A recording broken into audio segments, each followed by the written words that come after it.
Part 1. A Voyage to Lilliput. Chapter 1. The author gives some account of himself and his family, his first inducements to travel. He is shipwrecked and swims for his life, gets safe on shore in the country of Lilliput, is made prisoner, and carried up the country. My father had a small estate in Nottinghamshire. I was the third of 5 sons. He sent me to Emmanuel College in Cambridge at 14 years old, where I resided 3 years and applied myself close to my studies. But the charge of maintaining me, although I had a very scanty allowance, being too great for a narrow fortune, I was bound apprentice to Mr. James Bates, an eminent surgeon in London, with whom I continued 4 years. My father now and then sending me small sums of money, I laid them out in learning navigation and other parts of mathematics, useful to those who intend to travel, as I always believed it would be, some time or other, my fortune to do so. When I left Mr. Bates, I went down to my father, where, by the assistance of him and my Uncle John and some other relations, I got £40 and a promise of £30 a year to maintain me at Leyden, where I studied physic 2 years and 7 months, knowing it would be useful in long voyages. Soon after my return from Leyden, I was recommended to my good master, Mr. Bates, to be surgeon to the Swallow, Captain Abraham Pannell, commander, with whom I continued 3 years and a half, making a voyage or 2 into the Levant and some other parts. When I came back, I resolved to settle in London, to which Mr. Bates, my master, encouraged me, and by him I was recommended to several patients. I took part of a small house in the old Gllvr, and being advised to alter my condition, I married Mr. Mary Burton, second daughter to Mr. Edmund Burton, hosier in Newgate Street, with whom I received £400 for a portion. But my good master Bates dying in 2 years after, and I having few friends, my business began to fail, for my conscience would not suffer me to imitate the bad practice of too many among my brethren. Having therefore consulted with my wife and some of my acquaintance, I determined to go again to sea. I was surgeon successively in 2 ships, and made several voyages for 6 years to the East and West Indies, by which I got some addition to my fortune. My hours of leisure I spent reading the best authors, ancient and modern, being always provided with a good number of books, and when I was ashore, in observing the manners and dispositions of the people, as well as learning their language, wherein I had great facility by the strength of my memory. The last of these voyages not proving very fortunate, I grew weary of the sea, and intended to stay at home with my wife and family. I removed from Old Jewry to Fetter Lane, and from thence to Wapping, hoping to get business among the sailors, but it would not turn to account. After 3 years' expectation that things would mend, I accepted an advantageous offer from Captain William Pritchard, master of the Antelope, who was making a voyage to the South Sea. We set sail from Bristol May 4th, 1699, and our voyage was at first very prosperous. It would not be proper, for some reasons, to trouble the reader with the particulars of our adventure in those seas. Let it suffice to inform him that in our passage from thence to the East Indies we were driven by a violent storm to the northwest of Van Diemen's Land. By an observation we found ourselves in latitude of 30 degrees 2 minutes south. 12 of our crew were dead by immoderate labor and ill food. The rest were in a weak condition. On the 5th of November, which was the beginning of summer in those parts, the weather began being very hazy. The seamen spied a rock within a half cable's length of the ship, but the wind was so strong that we were driven directly upon it, and immediately split. 6 of the crew, of whom I was one, having let down the boat into the sea, made a shift to get clear of the ship and the rock. We rowed, by my computation, about 3 leagues, till we were able to work no longer, being already spent with labor while we were in the ship.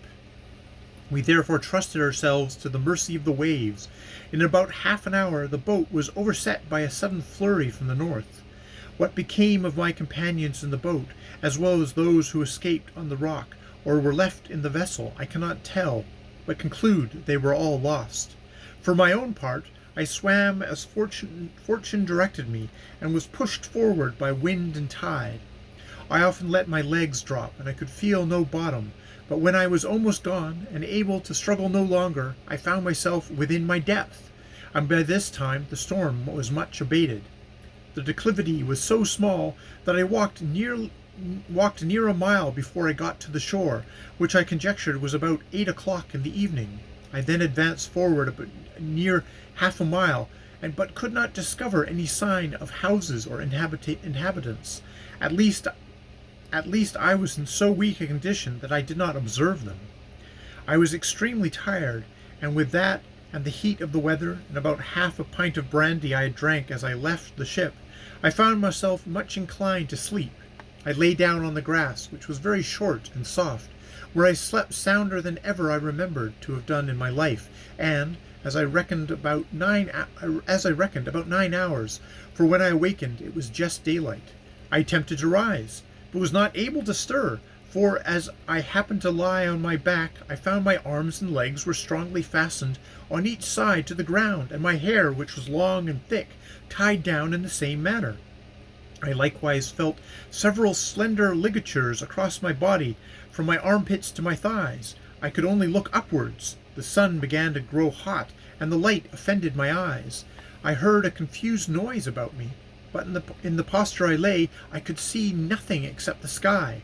In a little time I felt something alive moving on my left leg, which advanced gently forward over my breast, came almost up to my chin, when, bending my eyes downward as much as I could, I perceived it to be a human creature, not 6 inches high, with a bow and arrow in his hands, and a quiver at his back.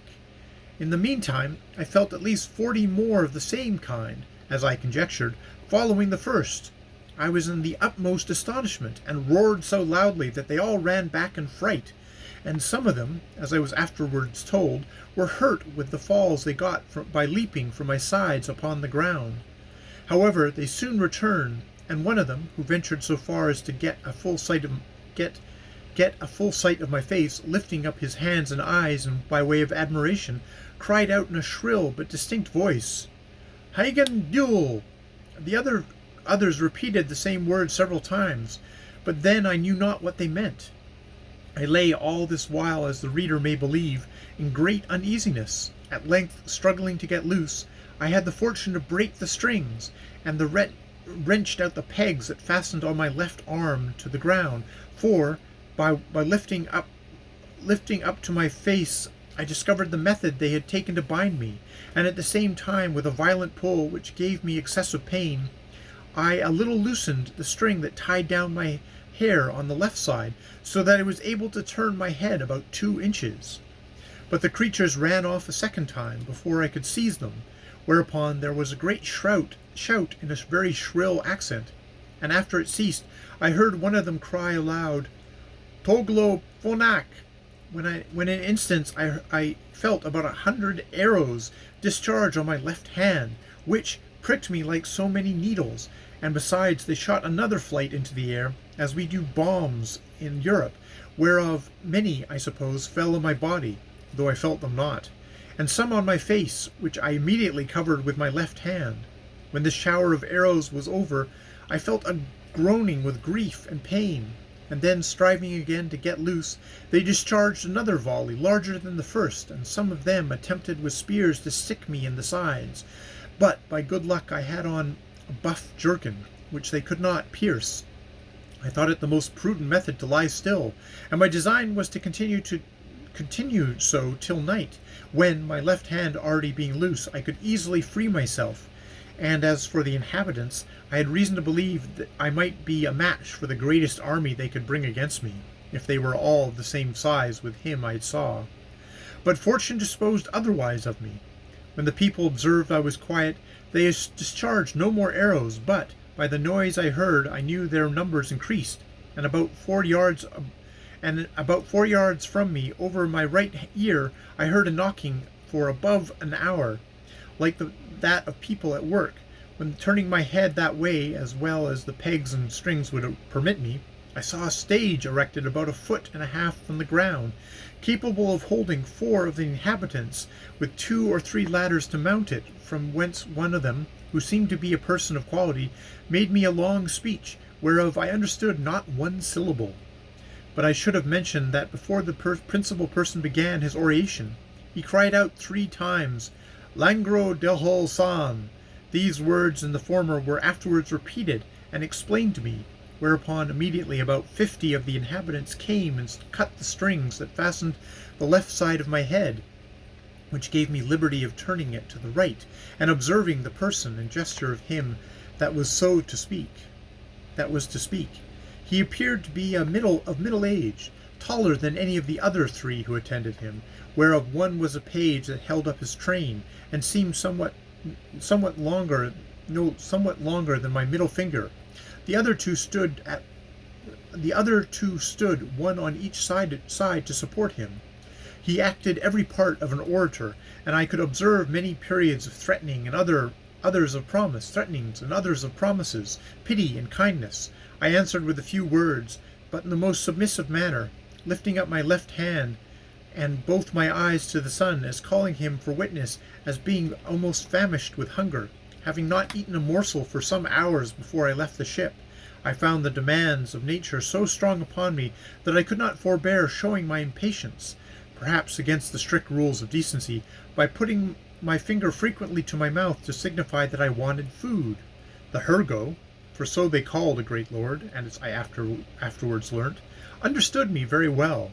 He descended from the stage, and commanded that several ladders should be applied to my sides, on which above 100 of the inhabitants mounted and walked towards my mouth, laden with baskets full of meat, which had been provided and sent hither by the king's orders upon the first intelligence he received of me.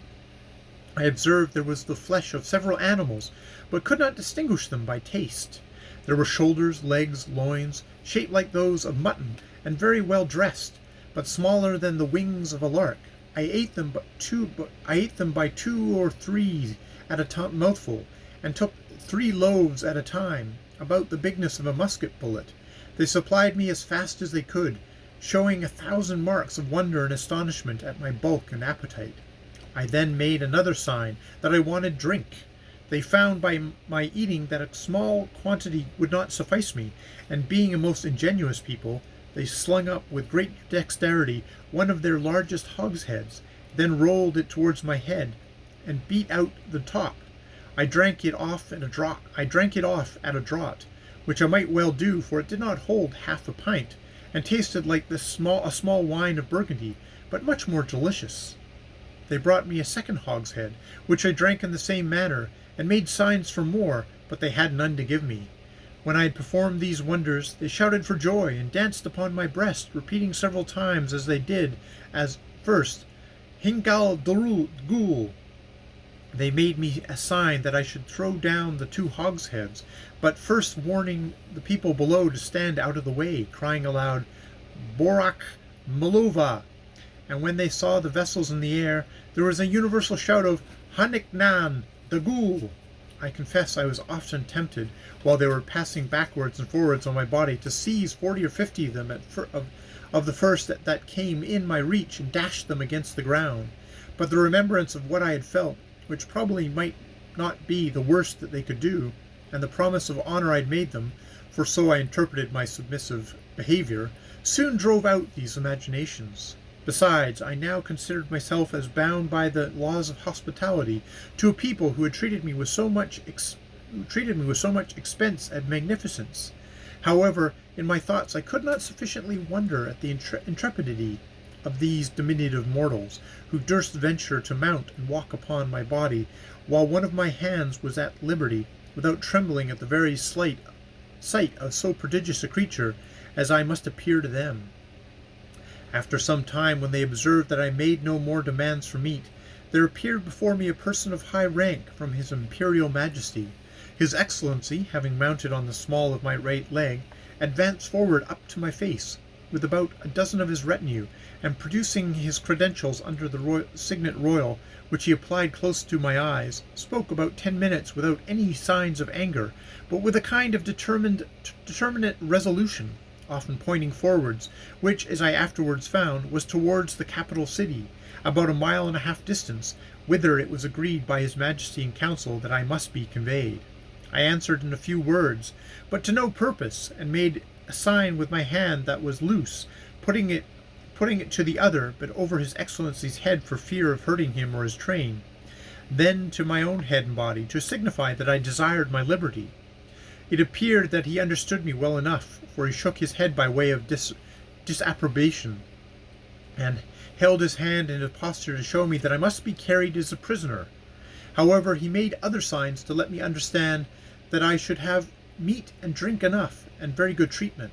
Whereupon I once more thought of attempting to break my bonds, but again, when I felt the smart of their arrows upon my face and hands, which were all in blisters, and many of the darts still sticking in them, and observed likewise that the number of my enemies increased, I gave tokens to let them know that they might do with me what they pleased.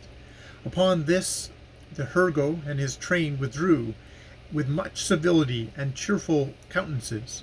Soon after I heard a general shout, with frequent repetition of the words "Pi plom Celan," and I felt great numbers of people on my left side, relaxing the cords to such a degree that I was able to turn upon my right, and to ease myself with making water, which I very plentifully did, to the great astonishment of the people, who, conjecturing by my motion what I was going to do, immediately opened to the right and left on that side to avoid the torrent, which fell with such noise and violence from me. But before this they had daubed my face and both my hands with a sort of ointment, very pleasant to the smell, which in a few minutes removed all the smarts of their arrows. These circumstances, added to the refreshment I received by their victuals and drink, which were very nourishing, disposed me to sleep. I slept about 8 hours, as I was afterwards assured, and it was no wonder, for the physicians, by the Emperor's orders, had mingled a sleepy potion in the hogshead of wine. It seems that upon the first moment I was discovered sleeping on the ground after my landing, the Emperor had early notice of it by an express, and determined in council that I should be tied in the manner I have related, which was done in the night while I slept, that plenty of meat and drink should be sent to me, and a machine prepared to carry me to the capital city. This resolution perhaps may appear very bold and dangerous, and I am confident would not be imitated by any prince in Europe on the like occasion.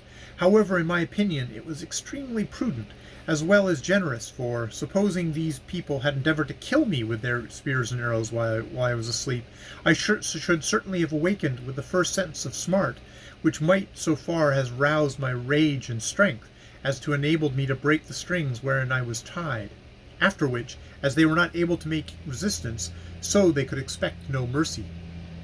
These people are most excellent mathematicians, and arrived to a great perfection in mechanics by the countenance and encouragement of the Emperor, who is a renowned patron of learning. This prince has several machines fixed on wheels for the carriage of trees and other great weights. He often builds his largest men of war, whereof some are 9 feet long, in the woods where the timber grows, and has them carried on these engines 300 or 400 yards to the sea.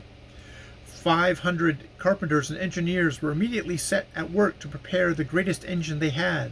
It was a frame of wood raised 3 inches from the ground, about 7 feet long, and about 4 wide, moving upon 22 wheels. The shout I heard was upon the arrival of this engine, which, it seems, set out in 4 hours after my landing.